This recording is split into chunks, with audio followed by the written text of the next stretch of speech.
السلام علیکم every one, امید آپ سب لوگ خیریت سے ہوں گے۔ آج کی جو مورل سٹوری ہے وہ آپ کے دل کو چھو جائے گی، کیونکہ اس کا ٹائٹل ہی ہے دل کی گہرائیوں سے اٹھتی ہوئی سسکیاں۔ تو چلیے شروع کرتے ہیں۔ عالیہ ایک معصوم اور پیاری لڑکی جس کی آنکھوں میں بڑے سپنے ہیں۔ خان صاحب عالیہ کے والد جو اپنی بیٹی کو ایک روشن اور بہترین زندگی دینا چاہتے ہیں۔ جمیلہ عالیہ کی والدہ ایک خاموش اور محبت سے لبریز عورت۔ گاؤں کی ایک سنکری گلیوں میں ایک پرانی حویلی تھی جس میں عالیہ اپنے والد خان اور والدہ جمیلہ کے ساتھ رہتی تھی۔ خان ایک ایماندار اور محنتی انسان تھے جو بہت مشکلوں سے اپنی چھوٹی سی دکان چلاتے تھے۔ ان کی تمنا تھی کہ ان کی بیٹی عالیہ پڑھ لکھ کر بڑی شخصیت بنے اور اس نام کو روشن کرے جسے انہوں نے بڑی محبت سے سجایا ہے۔ عالیہ بچپن سے ہی بہت ہوشیار تھی۔ وہ اپنے والد کی آنکھوں کا تارا تھی اور والدہ کی سسکیوں کا سکون۔ جب بھی خان دکان سے تھک ہار کر گھر لوٹتے، عالیہ دوڑ کر ان کے گلے لگ جاتی اور ان کی تھکان کو پل بھر میں دور کر دیتی۔ جمیلہ خاموشی سے یہ سب دیکھتی اور ان کی آنکھوں میں خوشیوں کی چمک آ جاتی۔ مگر زندگی ہر وقت ایک سی نہیں رہتی ہے۔ عالیہ کی جوانی کی دہلیز پر قدم رکھنے کے ساتھ ہی ان کے گھر میں فکر اور پریشانیوں کا سایہ منڈرانے لگا۔ خان کی دکان کے حالات بگڑنے لگے، آمدنی کم ہو گئی اور ادھاروں کا بوجھ بڑھتا گیا۔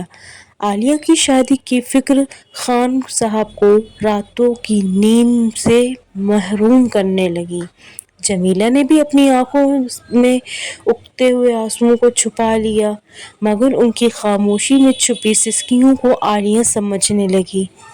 آخر کار ایک رئیس زمیندار کے بیٹے کے ساتھ عالیہ کا رشتہ طے ہو گیا۔ سب کچھ ٹھیک لگنے لگا، مگر کچھ خوش فہمی کا سلسلہ زیادہ دیر تک نہیں چل پایا، کیونکہ زمیندار نے شادی سے پہلے بڑی رقم کا دہیج مانگا۔ خان اور جمیلہ پر جیسے پہاڑ ٹوٹ پڑا۔ عالیہ کے خوابوں کا محل دھیرے دھیرے ٹوٹنے لگا۔ خان نے بہت منتیں کی، مگر زمیندار اپنی مانگ پر اڑا رہا۔ عالیہ نے سب دیکھا، سنا اور محسوس کیا۔ وہ جانتی تھی کہ اس کے والد اس بوجھ کو اٹھانے کے قابل نہیں ہیں۔ ایک رات اس نے اپنی والدہ کو گلے لگ کر کہا، امی، میں آپ کو اور ابو کو اس درد میں نہیں دیکھ سکتی ہوں۔ میں خدا کی لکھی تقدیر سے فرار نہیں چاہتی۔ جمیلہ نے اپنی بیٹی کو خاموشی سے دیکھا، اس کی آنکھوں میں بسی نمی کو محسوس کیا۔ وہ جانتی تھی کہ عالیہ کی یہ بات کتنی گہری ہے۔ عالیہ نے اپنے سپنوں کا قتل خود اپنے ہاتھوں سے کیا۔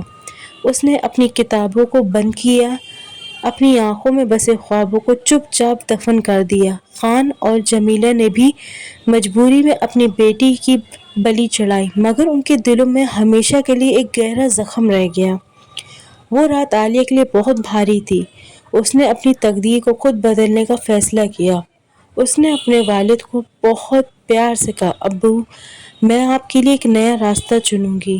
مجھے کسی اور کی محبت کی ضرورت نہیں ہے، بس آپ کی دعاؤں کا ساتھ چاہیے۔ یہ کر پانا میرے لیے بہت مشکل ہے، پر اگر آپ ساتھ دیں تو یہ میرے لیے بہت آسان ہوگا۔ خان صاحب نے عالیہ کی بات سنی اور ان کی آنکھوں میں آنسو چھلک آئے۔ انہوں نے اپنی بیٹی کو سینے سے لگایا اور کہا، بیٹی، تیری محبت اور تیری قربانی نے مجھے ٹوٹنے نہیں دیا۔ تجھے خدا ہمیشہ خوش رکھے۔ عالیہ نے اپنے والد کی آنکھوں میں اپنی منزل دیکھ لی۔ اس نے خود کو تعلیم اور محنت کی راہ میں جھونک دیا۔ وقت بیتا، عالیہ ایک کامیاب ڈاکٹر بن گئی۔ اس نے اپنے والد کی دکان پھر سے زندہ کر دی اور اپنے گھر کی رونق واپس لائی، مگر وہ خوشی جو اسے حاصل ہوئی وہ ان کھوئے ہوئے سپنوں کی جگہ نہیں لے سکتی تھی جو ایک ہر لڑکی کا سپنا ہوتا ہے، ایک شادی کا۔ وہ ارمان جو اس کے لیے سجایا گیا تھا، وہ وقت جو گزر چکا تھا، اب وہ واپس نہیں آ سکتا تھا۔ پر اسے اس بات کی امید تھی کہ اب سب کچھ اس کی زندگی میں بہتر ہوگا۔ اس کے لیے جو اللہ نے اس کی تقدیر میں لکھا ہے، ایک نیا ہمسفر اسے ضرور ملے گا جو اسے سمجھے گا اور اس کی قدر کرے گا اس فیصلے پہ۔ اس کہانی کا اصل مقصد یہ ہے کہ ہر بیٹی کی قربانی، اس کی خودداری اور اس کی محنت کو سلام کیا جائے۔ عالیہ نے بھی ثابت کر دیا کہ مصیبتوں کو سامنے جھکنا نہیں چاہیے بلکہ ان کا سامنا کرنا چاہیے۔ اگر انسان خود پر یقین رکھے تو ہر مشکل سے باہر آ سکتا ہے۔ عالیہ نے اپنی زندگی سے ہمیں یہ سکھایا کہ خودداری اور محنت سے بڑا کوئی دہیج نہیں ہوتا۔ ہر والد اور والدہ کو چاہیے کہ اپنی بیٹیوں کو مجبوریوں کا نہیں بلکہ عزت کا گہنا بنائے۔ امید ہے آپ کو آج کی یہ سٹوری پسند آئی ہوگی۔ پسند آئی تو لائک کریں، شیئر کریں، سبسکرائب کریں۔ Thank you for watching. Take care. اللہ حافظ۔